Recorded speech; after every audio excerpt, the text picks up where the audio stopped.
derivatives by applying the power rule, basic trig, natural log.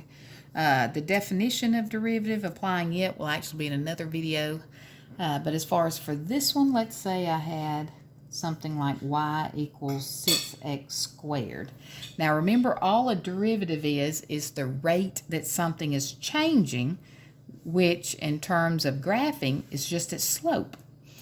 And so to find it, there is something called the power rule if it's just a basic expression, basic function that you can do. And it's multiply the coefficient by the exponent, so 6 times 2 is 12, and subtract 1 from the exponent, so 2 minus 1, 1. Now as far as notation, you can just do y and a tick mark, or you can do dy dx. But both of those mean the same thing, derivative of y with respect to x, or y prime is derivative. Interesting fact, Leibniz and Newton developed calculus at the same time in different countries.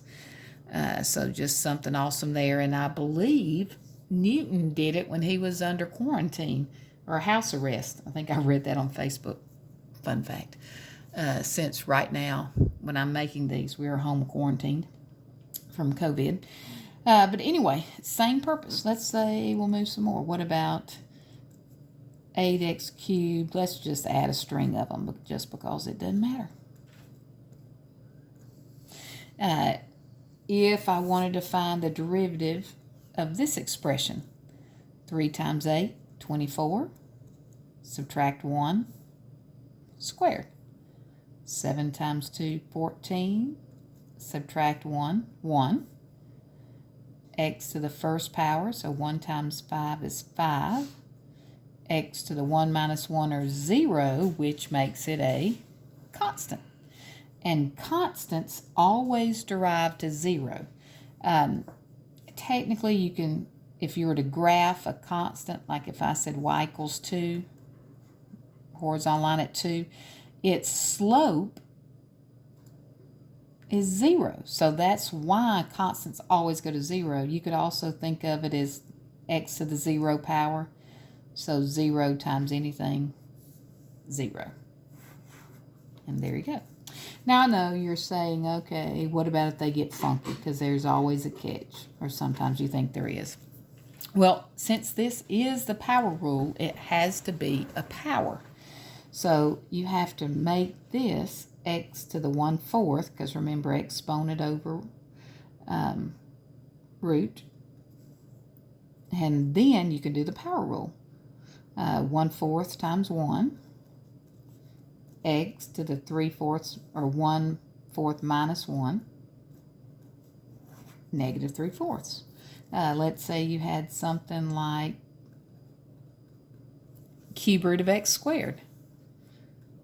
X to the 2/3, so 2/3 times 1, subtract 1, negative 1/3 power.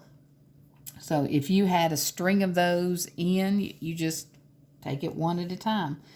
Like if it gave you 10x squared plus the 5th root of x cubed, 2 times 10, 20, x to the first, plus, since that's x to the 3/5, when you rewrite it, 3/5 times 1, subtract 1, negative 2/5.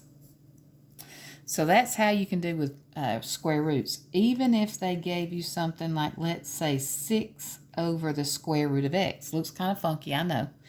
Well, you know that's x to the 1/2. If it's down below, to bring it up top, you make it negative. So to rearrange it as a power, it looks this way. Now derive. 6 times negative 1/2, negative 3.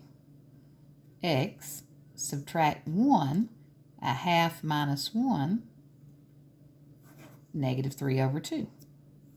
Just like, let's say I had 12 over cube root of x. Same thing.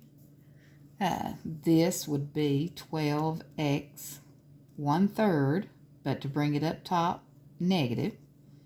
So 12 times negative a third, negative 4. Subtract 1. Negative 4 thirds. As far as the negative option also works if I had like 8 over x to the 4th. You could rewrite that as 8x to the negative 4 and then power rule. Negative 32x negative 5. So it works whether it's a radical or not. Now let's say they gave you y equals 7e to the x. The good thing is e to the x derives to e to the x. So you're done. Let's say the inverse of that, natural log. Well, natural log, by definition or theorem, however you want to say it, is 1 over x. So if I had 5 natural log of x, it's 5, and then this is 1 over x. Last but not least, as far as what we'll be doing today, sine and cosine. Sine derives to cosine. Cosine derives to negative sine. So if I gave you 10 sine of x plus 3 cosine of x, all that would be sine goes to cosine, and cosine goes to negative sine. So that would be the derivative. So there you go. Power rule. Sine goes to cosine. Cosine goes to negative sine. Natural log is 1 over x.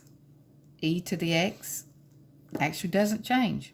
So that's also, those will be helpful with product rule, power rule, not power rule, product and quotient rule, which I will make some videos later, but we sadly won't get to it in this year, in 2020. So, hope it was of help to you. Have a great day.